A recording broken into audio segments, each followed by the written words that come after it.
और जिस तरीके से भारतीय जनता पार्टी अपने परसेप्शन के चुनाव में और जो एक झूठा माहौल बना देते हैं, उससे लड़ने के लिए समाजवादी पार्टी ने ये फैसला लिया था कि विधानसभा स्तर के, बूथ स्तर के जो समाजवादी पार्टी के कार्यकर्ता हैं, उन्हें प्रशिक्षण दिया जाएगा, उन्हें आज की राजनीतिक परिस्थितियों के बारे में जानकारी दी जाएगी, जो देश की अर्थव्यवस्था है, जिस हालत में अर्थव्यवस्था पहुंच गई है, उसके बारे में समझाया जाएगा।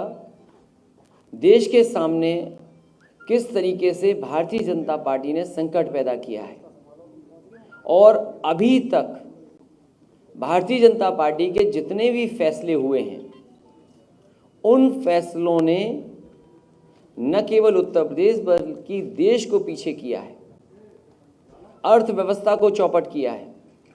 जहां जनता ने इतना भरोसा किया भारतीय जनता पार्टी के कार्यक्रमों पर, वहीं नोटबंदी से लेकर के जीएसटी, उसके बाद वैश्विक महामारी का जो दौर आया और जो सरकार ने गलत तरीके से लॉकडाउन किया है, उससे पूरी अर्थव्यवस्था भारत की चौपट हो गई है।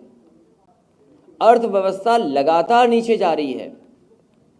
सरकार के पास अर्थव्यवस्था को ठीक करने के लिए कोई रास्ता नहीं है और फिर ऊपर से जो महंगाई की जा रही है, इस महंगाई के कारण जो गरीबों पर, मध्यम वर्ग पर, किसान पर, छात्र, नौजवान, युवाओं पर जो असर पड़ रहा है, उसकी कल्पना नहीं की जा सकती। अब अर्थव्यवस्था डूबेगी, आगे नहीं निकल पाएगी। जहां ये भारतीय जनता पार्टी के दावा करते हैं कि हम दुनिया में विश्व गुरु बन जाएंगे, मैं उन्हीं से जानना चाहता हूं, दुनिया का कौन सा देश होगा जो अपने किसानों को इस तरीके से अपमानित करेगा? दुनिया का हमें एक देश बता दीजिए जो अपने अन्नदाताओं को आतंकवादी कहता हो। दुनिया की जो सबसे बड़ी अर्थव्यवस्था है, जो फौज के मामले में भी सबसे ताकतवर है, अमेरिका जैसा देश भी अपने किसानों की मदद करता है। मैं वही जानना चाहता हूं भारतीय जनता पार्टी से, अगर दुनिया में अपनी अर्थव्यवस्था का मुकाबला करना चाहते हैं तो जो सबसे महत्वपूर्ण कड़ी है अर्थव्यवस्था को बेहतर करने की, जो हमारे किसान हैं, एग्रीकल्चर सेक्टर है, उसके लिए जो 3 कानून लाए हैं, ये डेथ वारंट है किसानों के लिए और कहीं ना कहीं सोची समझी चाल है और एक स्ट्रेटजी के तहत, एक बड़ी सोची समझी रणनीति के तहत ये सरकार किसानों को पहले बर्बाद करना चाहती है और उसके बाद किसानों की खेती पर कब्जा करना चाहती है और पूरा का पूरा कंट्रोल कुछ लोगों के हाथ में देना चाहते हैं। अगर यही व्यवस्था रही तो हमारा किसान, हमारा गरीब, हमारा नौजवान, हमारा व्यापारी, उसके सामने भविष्य नहीं दिखाई देता। जितने भी फैसले लिए हैं, नोटबंदी में कहा कि काला धन आ जाएगा, हमारी अर्थव्यवस्था अच्छी पटरी पे आ जाएगी, भ्रष्टाचार खत्म हो जाएगा, वो फैसला तब लिया था, उसमें लोगों की जान गई।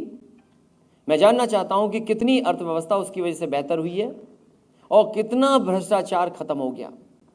और जीएसटी जिस तरह लागू हुआ, आज़ादी का जैसे जश्न मना था, उसी तरह जीएसटी जैसा कानून लागू किया गया और जीएसटी कानून लागू होते ही हमारा छोटा दुकानदार, छोटा व्यापारी और जितना भी भारत का मध्यम वर्ग का उद्योग चलाने वाले लोग हैं, उनके ऊपर संकट पैदा हुआ। न जाने कितनी बार संशोधन करना पड़ा, आज भी जीएसटी का सरलीकरण नहीं कर पाए। और उसके बाद जो वैश्विक महामारी आई, उस समय जो फैसला लिया गया, दुनिया में शायद ही कोई ऐसा देश होगा कि इतनी बेरहमी से फैसला लिया गया हो। लोग जो कुछ था उनके पास, अपना सामान लेकर के घर से निकल पड़े, जो कुछ उनके पास साधन था उससे निकल पड़े और चलते चलते लोगों ने जान दे दी। उत्तर प्रदेश में ही अकेले 90 लोगों की जान गई है, मजदूर जो घर नहीं पहुंच पाए। सरकार ने कोई मदद नहीं की, न खाने का इंतजाम किया जब इंतजाम की ज़रूरत थी, और न ही उन परिवारों की मदद की जिनके मजदूर जो दूसरी जगह हमारे देश की सेवा कर रहे थे, उनकी जान चली गई केवल समाजवादी पार्टी ने मदद की और समाजवादी पार्टी ने उनके परिवारों को 1-1 लाख की मदद की। कोई कल्पना कर सकता है कि एक गर्भवती माँ चल दे, उसे कोई साधन न मिले, ललितपुर में बेटी पैदा हो जाए, 2 घंटे इंतज़ार करे और उसके बाद फिर उसको अपने गांव तक जाना पड़ जाए और सरकार देखती रह गई। जिस सरकार के पास 90,000 से ज़्यादा बसेस हैं, इंतज़ाम करती सकती थी सरकार। बड़े लोगों के लिए तो हवाई जहाज़ थे, लेकिन गरीबों को लोग को सड़क पर छोड़ दिया। मैं सरकार से जानना चाहता हूँ, इन तमाम फैसलों के बाद आज नौजवानों के पास नौकरी, काम, रोजगार है कि नहीं है? अगर है तो बताए, सरकार की नौकरी रोजगार कहाँ मिल रहा है? लगातार नौजवानों के सामने संकट है और ये जितने भी सरकारी कर्मचारी हैं, इनका सबका वेतन कट गया। इतना जातिवादी व्यवस्था सरकार में कभी देखने को नहीं मिली होगी जितनी भारतीय जनता पार्टी की सरकार में है। और फिर विकास के नाम पर समाजवादियों ने तो बहुत काम कर करके दिखाया है। अगर मथुरा का देखें, आपका हरदोआगंज का देखें, अलीगढ़ के काम देखें, हाथरस के देखें, समाजवादियों ने जो बड़े बड़े इंफ्रास्ट्रक्चर के काम थे उनको कर करके दिखाया। अगर हाईवे बनाना पड़ा होगा तो एक्सप्रेसवे बनाए हैं। जिले मुख्यालयों को 4 लेन से जोड़ने का काम किया। मथुरा, वृंदावन, बरसाना, गोवर्धन, इधर आप देख सकते हैं जो समाजवादी सरकार में 4 लेन बने हैं। इसी तरह टप्पल से अलीगढ़ को जोड़ने वाला 4 लेन बना है और भी कई एक्सप्रेसवे बने हैं। हरदोआगंज का 660 सुपर क्रिटिकल प्लांट थर्मल का अगर किसी सरकार में लगाए तो समाजवादी सरकार में लगाए। बहुत दूर नहीं, एटा में ही 3x660 super critical thermal plant लग रहा है। आपका ललितपुर में लगवाया 3x660 सुपर क्रिटिकल प्लांट। ये 2-2 हज़ार मेगावाट के हैं और इतनी पर्याप्त बिजली बनाई है कि आने वाले समय में उत्तर प्रदेश में बिजली बनाने की आवश्यकता नहीं होगी। मैं भारतीय जनता पार्टी के लोगों से जानना चाहता हूँ, हालांकि हमारे मुख्यमंत्री जी के मुंह से कभी आपने नहीं सुना होगा कि सुपर क्रिटिकल प्लांट भी होता है, 660 सुपर क्रिटिकल प्लांट होता है।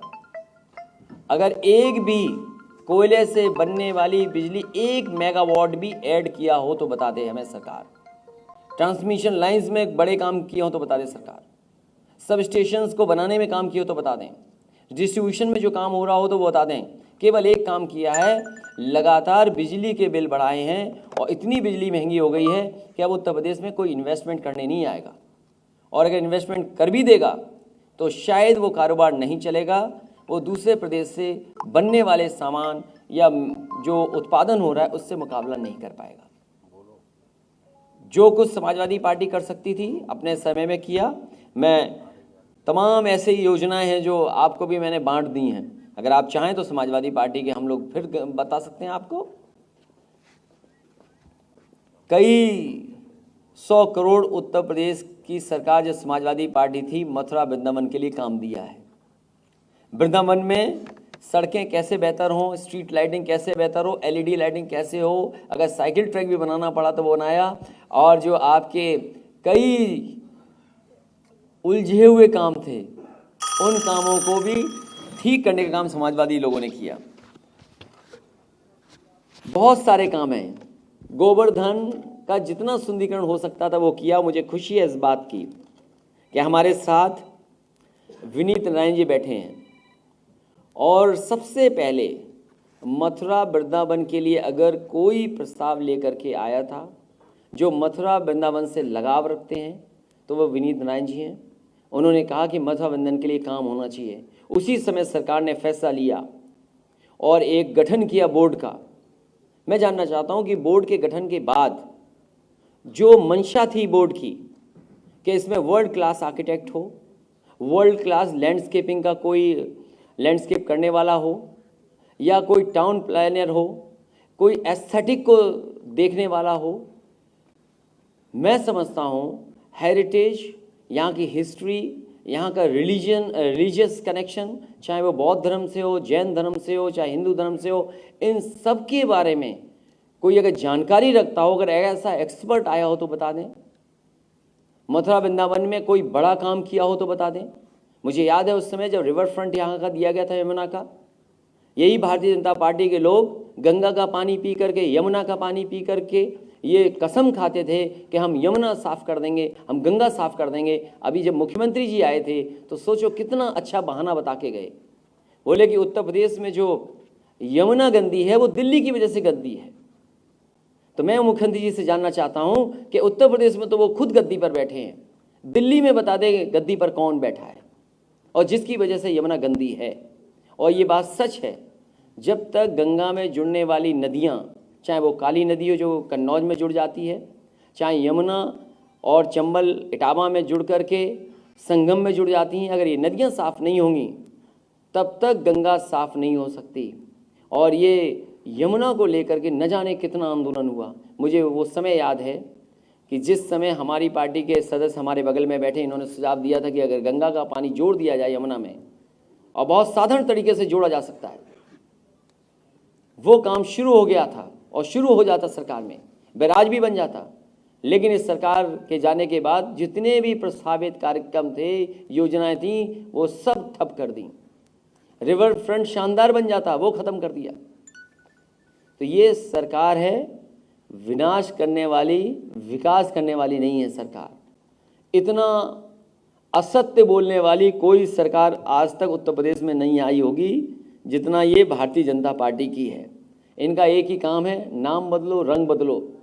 हम तो कहेंगे कि लखनऊ में जिस नाम से जाओगे ज़रूरी नहीं कि उसी नाम से लखनऊ से वापस आ जाओ आप। ये जो ठोको नीति चल रही है, ये ठोको नीति का असर देखिए कि पहले तो बिजली का मीटर ठोक दिया और मीटर जब ठोक गया तो उसके बाद बिल ठोक दिया, और कितना बिल ठोका है वो आपसे बेहतर कोई नहीं जानता होगा। और जितनी महंगाई की मार है, अब जनता ने मन बना लिया है कि इस चुनाव में भाजपा को करेंगे बाहर। ये डीजल पेट्रोल जो महंगा हो रहा है, मैं जानना चाहता हूं भारतीय जनता पार्टी से कि डीजल पेट्रोल के महंगाई के बाद ये आखिरकार मुनाफा किसके लिए जा रहा है? ये जो मुनाफा हो रहा है कंपनियों को, ये मुनाफा किस लिए इस्तेमाल हो रहा है और किसके लिए इस्तेमाल हो रहा है? बैंकें डूब रही हैं। अगर किसी देश की बैंक डूबने लगे तो समझ लीजिए क्या हालत होगी। डीजल पेट्रोल अगर यही सरकार चलती रही तो 100 से ऊपर हो जाएगी। हमारा उज्ज्वला सिलेंडर 1000 से के लगभग पहुंच गया और ऊपर चला गया, कुछ जिसका वजन ज़्यादा होता है। तो अब मध्यम वर्ग ये सोच रहा है कि हम बचाएं क्या और खाएं क्या। कभी कल्पना कीजिए, हमारी बैंक्स हमें कितना इंटरेस्ट देती थी, एफडी में कितना इंटरेस्ट मिलता था। जब से ये सरकार आई है लगभग 4% से लेकर के 5% एफडी का हमारा इंटरेस्ट खत्म हो गया है। जो लोग बैंक मर्ज कर रहे हैं वो बैंक खत्म करना चाहते हैं।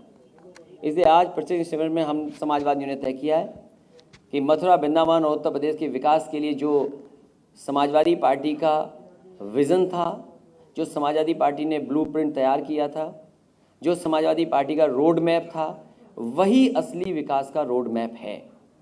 भारतीय जनता पार्टी के पास कोई ब्लूप्रिंट नहीं है विकास का, कोई भी उनके पास इनोवेटिव आइडियाज़ नहीं हैं। और इनोवेटिव आइडियाज़ कैसे होंगे? यहीं पर मुख्यमंत्री जी आए थे और कहा कि अगर बंदर भगाने तो हनुमान चालीसा पढ़ दो। और सोचो बंदर भगाने के लिए क्या करना पड़ा अभी जब पिछली बार आए थे तो जिस प्रदेश के मुख्यमंत्री लैपटॉप ना बांट रहे हों, मुझे खुशी है अभी बड़ी संख्या में बच्चों से मिलने का मौका मिला जिन्हें समाजवादी सरकार में लैपटॉप मिला था। मैंने कहा उन्हीं बच्चों से कि बच्चों को लैपटॉप इसलिए नहीं मिल रहा है क्योंकि हमारे उत्तर प्रदेश के मुख्यमंत्री लैपटॉप चलाना नहीं जानते, और अगर वो लैपटॉप चलाना जानते होते तो शायद वो अपने संकल्प पत्र को पढ़ते, उसके पन्ने पलटते तो लैपटॉप भी मिलता और डेटा जो फ्री मिलने का वादा किया था वो भी मिलता। आजकल मैं देख रहा हूँ बहुत झूठ बोला जा रहा है, नौकरी को लेकर के झूठ बोला जा रहा है। पहले ट्वीट किया जाता है, फिर डिलीट किया जाता है, फिर उसको ढूंढा जाता है वो आखिरकार है कहाँ जिसको नौकरी मिली थी। तो सोचिए बड़ी बड़ी होर्डिंग लगी हैं कि कितने मेडिकल कॉलेज बनाए हैं, एक्सप्रेस वे बनाए हैं 4 और 5। और सच्चाई ये है कि भारतीय जनता पार्टी उद्घाटन का उद्घाटन कर रही है, शिलान्यास का शिलान्यास कर रही है, एमओयू का एमओयू कर रही है। अभी तक अपना कोई नया काम भारतीय जनता पार्टी सरकार नहीं कर पाई है और 4 साल पूरे होने जा रहे हैं। किसी को धान की कीमत मिली हो तो बता दे। इसलिए जनता ने मन बनाया है कि इस बार भारतीय जनता पार्टी की सरकार उत्तर प्रदेश से जाने वाली है और प्रत्येक शिविर के माध्यम से समाजवादी पार्टी के कार्यकर्ता तैयार हैं इस बार इनसे हिसाब किताब होगा वोट का। नेशनल दस्तक की आपसे गुजारिश है कि अगर इसको बचाना चाहते हैं तो नेशनल दस्तक को सब्सक्राइब करने के लिए रेड कलर के सब्सक्राइब बटन को दबाएं, फिर बेल आइकन की घंटी दबाएं। नेशनल दस्तक को बचाने के लिए बहुत जरूरी है कि हर खबर को शेयर करें, लाइक करें, कमेंट जरूर करें।